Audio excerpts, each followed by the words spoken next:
大家好，继续和大家分享这个肺经上的穴位哈。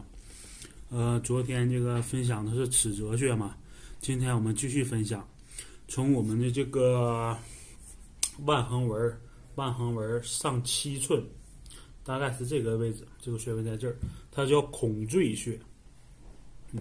在这个位置，孔赘穴，腕横纹上7寸，大概就在这个位置。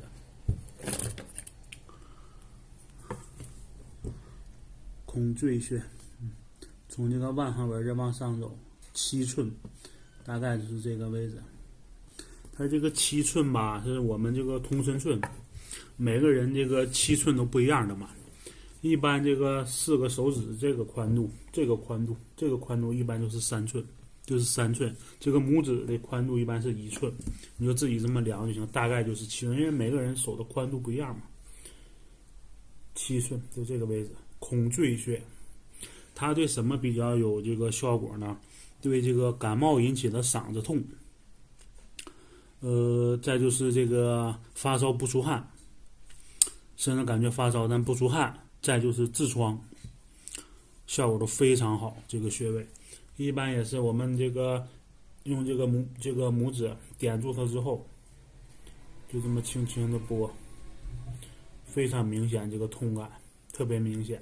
这就对了。然后这个手有这个麻胀感，就对了，你就找对它了。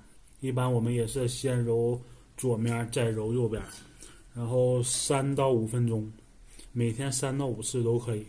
这个穴位，孔赘穴，再一个这个穴位也可以艾灸，也是15到20分钟。也是先左后右，这个顺序别弄错了，一定先左面再右边。然后艾灸的话，15到20分钟，把一条点到之后，15到20分钟，效果都是很好的。这个孔赘穴，这个孔吧，也是有孔窍的意思嘛。一般对我们身体这些孔窍就都有一定的效果。然后我讲的这些穴位吧，肺经上这些穴位吧，只是讲了这个穴位其中一部分。它并不单单只对我说的这些症状有效果，对别的其他还有一些还有效果。我只是把比较典型的一些说出来。像这个孔赘穴就是对这个感冒引起这个嗓子痛，再就是发烧不出汗，再就是痔疮，效果特别明显。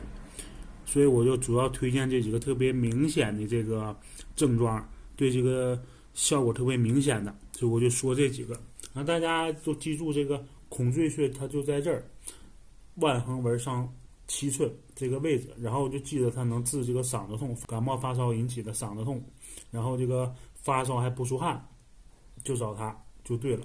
孔赘穴，好，就分享到这儿吧，谢谢大家。